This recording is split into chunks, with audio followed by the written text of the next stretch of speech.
Fix అయినాయి. ఆమ్ ఆద్మీ పార్టీకి రావాల్సిన సీట్ల మధ్యలోనే ఈ చేంజ్ జరుగుతుంది. ఆ 1000-1200 దగ్గర చేంజ్ జరుగుతూ ఉంది అనమాట. సో దాన్ని మీరు 60-40 ఇచ్చినా 70 ఇచ్చినా బీజేపీకి ఒక 2-3 సీట్లు పెరుగుతాయి కానీ ఇంతకన్నా తగ్గవు. ఆమ్ ఆద్మీ పార్టీకి 27-28 దగ్గర వాళ్ళు ఉండొచ్చు. మీ అంచనా ప్రకారం ఎక్కడి వరకు ఫిక్స్ అయిపోతుంది అంటారు బీజేపీ? చెప్పలేమండి. నేను అనుకోవడం ఏంటంటే ఇదే కంటిన్యూ అయితే చివరి 1 అవర్లో బీజేపీ ఒక 5-6 సీట్లు పెరుగుతాయి. బీజేపీకి ఖచ్చితంగా 45-40కి వచ్చేసే అవకాశం ఉంటుంది. ఏ రిజల్ట్స్ తీసుకున్నా కానీ క్లోజింగ్ గెలిచే పార్టీకి చివరిలో ఎక్కువ సీట్లు వస్తాయి చివరి 1 అవర్లో. సో మనం ఇందాక మాట్లాడుకున్నాం కేకే సర్వే గురించి. ఇక అది చెప్పినట్లుగా చూసుకుంటే ఈసారి మరి ఆప్ ముందుండాలి. దాని ప్రకారం చూసుకుంటే ఎలా చూడొచ్చు? కేకే ఎంత సీరియస్ అనేది ఆయనే చెప్పాలి. ఇప్పుడు చెప్పాను, ఆయన చెప్పిన దాంట్లో ఆంధ్ర నిజమైంది, అందరికన్నా ఎక్కువ చెప్పి నిజమైంది, మహారాష్ట్ర కూడా నిజమైంది. సేమ్ టైం హర్యానా, జార్ఖండ్ అంటే 50% ఆయన స్కోర్ ఉంది.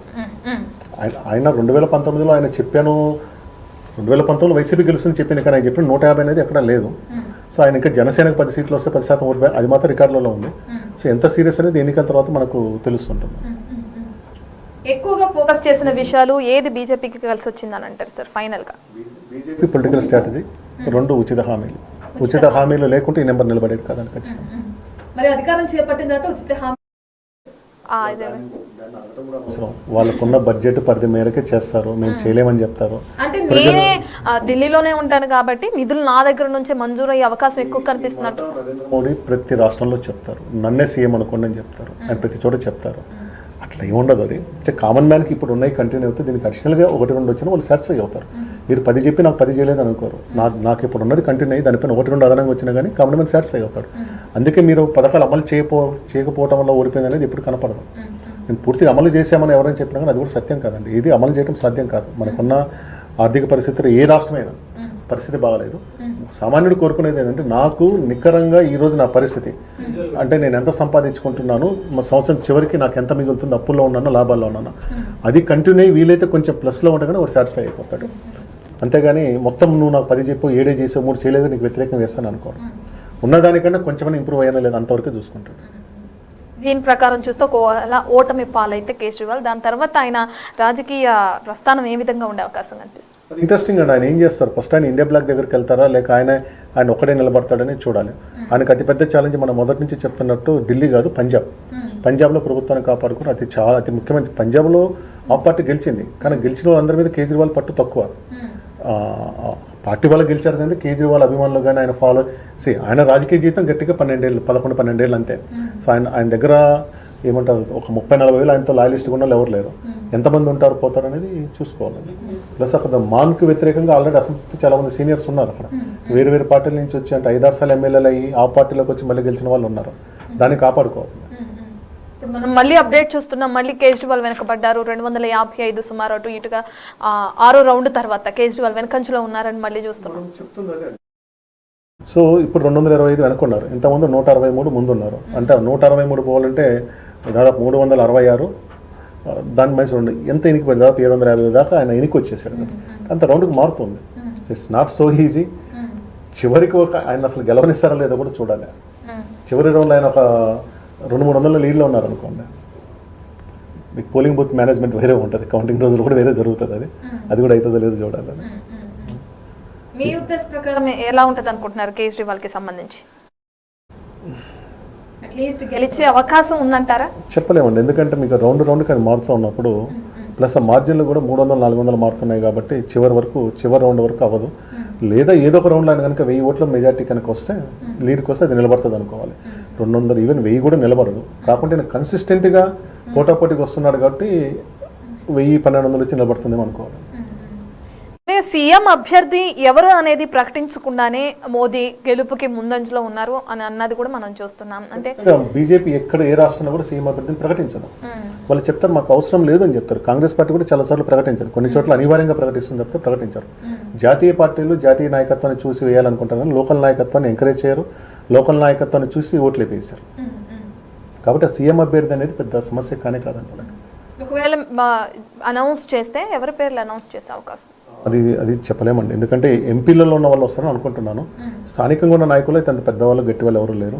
ప్లస్ బీజేపీ కూడా ఏం చేస్తుందంటే మన మధ్యప్రదేశ్ చూడండి, ఎవరినో first time MLA Naresh Yadav అనుకుంటే ఆయన తీసుకొచ్చి పెట్టింది. అంతమంది సీనియర్లను కాదని. అట్లాగే ఛత్తీస్గఢ్లో కూడా మామూలు మంత్రి అయితే ఆయన 4-5 టైమ్స్ గెలిచి ఉన్నారు. ఆయన సీఎం చేశారు. సీనియారిటీ గట్టి నాయకుని సీఎం చేయాలని కూడా ఏం లేదు బీజేపీ కానీ కాంగ్రెస్లో కానీ. వాళ్ళకి నచ్చిన వాళ్ళని ఎవరినైనా చేస్తారు. సో వీళ్ళకి స్టేచర్ ఉంది, రాష్ట్రం మొత్తం తెలుసు. అలాంటి పారామీటర్స్ అని 2014 తర్వాత తుడిచిపెట్టుకొని పోయినాయి. గతంలో కాంగ్రెస్ అనేవాళ్ళు సీల్డ్ కవర్ ముఖ్యమంత్రి, బీజేపీ కూడా అదే చేస్తుంది. బీజేపీ కూడా తనకి ఎవరిని కావాలంటే వాళ్ళని చేయగలుగుతుంది. అంతేగాని పర్టికులర్ పెద్ద నాయకుడు అనేది ఎవరు ఉండరు. ఏమన్నా హర్షవర్ధన్ మీద కొంచెం సానుభూతి చూపిస్తే హర్షవర్ధన్ చేస్తారు. హర్షవర్ధన్ సీనియర్ లీడర్ ఢిల్లీ బీజేపీలో, కానీ అయితే రేసులో లేరు ఇంతవరకు. కానీ మోడీ ఎవరిని చేస్తారనేది ఇంకా ఆయన ఇష్టం. ఒకవేళ సీఎం అభ్యర్థిని ఎవరిని నిలబెట్టినా ఢిల్లీ వాళ్ళే సీఎం కావాలని ఏం లేదు. మళ్ళీ బయట నుంచి వచ్చి ఢిల్లీలో సెటిల్ అయిన వాళ్ళు కూడా అవ్వచ్చు. మనోజ్ తివారీ చెప్పాను, ఇప్పుడు ఎంపీగా ఉన్నారు, ఢిల్లీ నార్త్ ఈస్ట్కి ఎంపీగా ఉన్నారు. ఆయన ఒరిజినల్ ఫ్యాన్ భోజ్పురి. 2009లో గోరఖ్పూర్లో పోటీ చేశారు. యోగేంద్రనాథ్ ఆదిత్య ఈరోజు యూపీ సీఎం అనేది ఉన్నాడు యోగి ఆదిత్య మీద ఆయన పోటీ చేసి ఓడిపోయాడు. కట్ చేస్తే 2014 తర్వాత ఇక్కడికి వచ్చేసి ఇక్కడ బీజేపీ క్యాండిడేట్ అయ్యాడు. 2 సార్లు ఇక్కడి నుంచి గెలిచాడు ఆయన. కాబట్టి అలాంటి వాళ్ళు కూడా కావచ్చు, ఎవరైనా ఏదైనా జరగచ్చు సీఎం అభ్యర్థి విషయంలో అంట. ఎందుకని అంటే బీజేపీకి సంబంధించి మోదీకి అనుకూలంగా ఉండే వ్యక్తినే సీఎంని చేసే అవకాశం ఎక్కువగా కనిపిస్తుంది. ఉంటారు, కానీ ఎవరిని చేయాలనేది వాళ్ళ కేజ్రీవాల్కి గట్టి పోటీ ఇప్పుడు నిలబెట్టే అభ్యర్థి పైన నరేంద్ర మోడీతో ఉంటుంది, కానీ బీజేపీ సీఎంతో ఉండదు. రేపు నెక్స్ట్ ఎన్నికల్లో కూడా ఇక్కడ సీఎం నెక్స్ట్ ఎన్నికలు కూడా మళ్ళీ మోడీ అమిత్ షా వర్సెస్ కేజ్రీవాల్ అంటారు తప్పితే సీఎం వర్సెస్ సీఎం అనేది రానివారు. ఇప్పుడు ఒక స్లోగన్ మనం వింటూ ఉంటాం, అక్కడ పిఎం మోదీ సీఎం కేజ్రీవాల్ అని చెప్పి. ఈసారి అది మారిపోతుందా? మారిపోయినట్లే కదా. సో ఢిల్లీ లోక్సభలో మోడీ, ఢిల్లీలో కేజ్రీవాల్ అనేది ఈసారి పోయింది. అట్లాగే చేశారు కదా 3 ఎన్నికల్లో. ఆపికి ఒక్క ఎంపీ సీటు కూడా రాలేదు. 2 సార్లు 67, 62 సీట్లు గెలిచినా కానీ ఎంపీకి వచ్చేసరికి 0 సీట్లు వచ్చినాయి. 3 ఎన్నికల్లో రాలేదు కదా. ఎక్కడన్నా పంజాబ్లో గెలిచినారు కానీ ఇక్కడ గెలవలేకపోయినారు. మొత్తం ఏకపక్షంగా 7 సీట్లు బీజేపీకి ఇచ్చినారు 3 ఎన్నికల్లో. మొత్తం మీరు 13 రౌండ్లు ఉన్నాయి అన్నారు సార్. 13 రౌండ్లో 6 రౌండ్లు మనం చూస్తున్నాం. 6 రౌండ్ కంప్లీట్ అయ్యేసరికి మళ్ళీ కేజ్రీవాల్ వెనకంచులోకి వచ్చేసారు. రైట్. ఇక మరి మనం కాంగ్రెస్ చూసుకుంటే ఎప్పట్లానే సేమ్ అదే. ఎంత బిహైండ్ ఉన్నాడో చూడాలి. ఆయన యాదవ్ అదే బద్లీ అనే కాన్స్టిట్యూన్సీ నుంచి పిసిసి అధ్యక్షుడు యాదవ్ అనే దేవేంద్ర యాదవ్ ఆయన ఎంత బిహైండ్ ఉన్నాడో చూడాలి. ఆయన కూడా 1000 లోపల ఉండాలనుకోండి మళ్ళీ వెయిట్ చేయాల్సి వస్తుంది. కానీ ఆయన 5-6 వేలు పోతే మళ్ళీ రాలేకపోవచ్చు. ఉచిత హామీలు అమలు చేయమంటూనే బీజేపీ అదే అమలు చేసి ఈసారి అధికారం చేపట్టబోతుంది అని చెప్పి మోదీ నాయకత్వం బీజేపీ స్ట్రాటజీతో పాటుగా వెల్ఫేర్ స్కీమ్స్ బీజేపీని ఇక్కడ గెలిపిస్తాం. వెల్ఫేర్ లేకుండా వీళ్ళంతా రాజకీయం చేస్తున్నా ఈ నెంబర్లు వచ్చేది కాదు. 12 లక్షల వరకు ట్యాక్స్ ఎత్తివేత, దానికి కూడా మధ్యతరగతి కుటుంబాలకి ఇంపాక్ట్ ఎక్కువగా చూపించింది. యాక్సెప్టెన్స్ ఉంది దానికి. మన పోస్టల్ బ్యాలెట్ లో చూసాం చాలా పోటాపోటీకి వచ్చింది బీజేపీ కూడా. దానికి ట్యాక్స్ వాళ్ళు సానుకూలంగా స్పందించినట్లే. రైట్. ఇంకోటి మనం చూసుకుంటే యమునా నది ప్రక్షాళన కూడా చేస్తామని చెప్పి కూడా అంటుంది బీజేపీ. ఒకవేళ అధికారం చేపట్టింది దానికి ఎంతవరకు పాసిబిలిటీ? దాన్ని ఎవరు నమ్మరు. గంగా ప్రక్షాళన మీద ఎన్ని లక్షల కోట్లు ఖర్చు పెట్టారు అందరికీ తెలుసు. యమునా నది మీద ఈ పాడి పెట్టారు. అది ప్రక్షాళన చేయాలంటే షీలా దీక్షిత్ చేసిందే కరెక్ట్. షీలా దీక్షిత్ నిర్దాక్షిణంగా ఇండస్ట్రీలు మొత్తాన్ని బయటికి మార్చడం వల్ల కొంతకాలమైనా వీళ్ళు బతికారు. షీలా దీక్షిత్ మళ్ళీ గెలవడానికి కారణం కూడా అది. ఆమె డేరింగ్ లేడీ. ఆమె అన్ని ఇండస్ట్రీలను పక్కకు అంటే అక్కడి నుంచి షిఫ్ట్ చేశారు, దూరంగా పెట్టి చేశారు.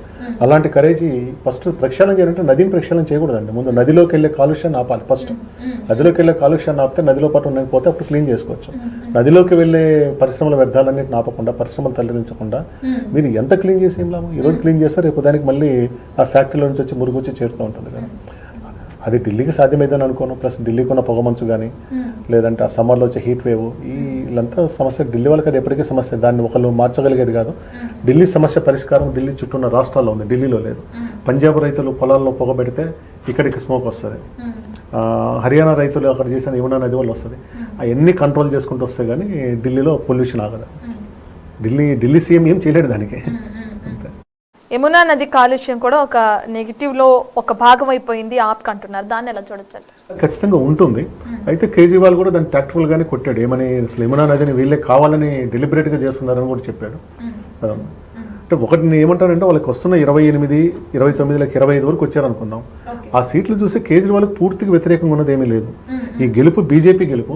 బీజేపీ సక్సెస్గా లేక బీజేపీ స్ట్రాటజీ వల్ల గెలిచిందనే కానీ కేజ్రీవాల్ ఏం తుడిచిపెట్టుకోవాలి. అదే కేజ్రీవాల్ 5 సీట్లు 10 సీట్లు పోయాడు అనుకోండి, కేజ్రీవాల్ మొత్తం పోయాడు అనుకోవచ్చు. స్టిల్ కేజ్రీవాల్ 25 సీట్లు ఉంటే కూడా చాలా గొప్ప విషయమే.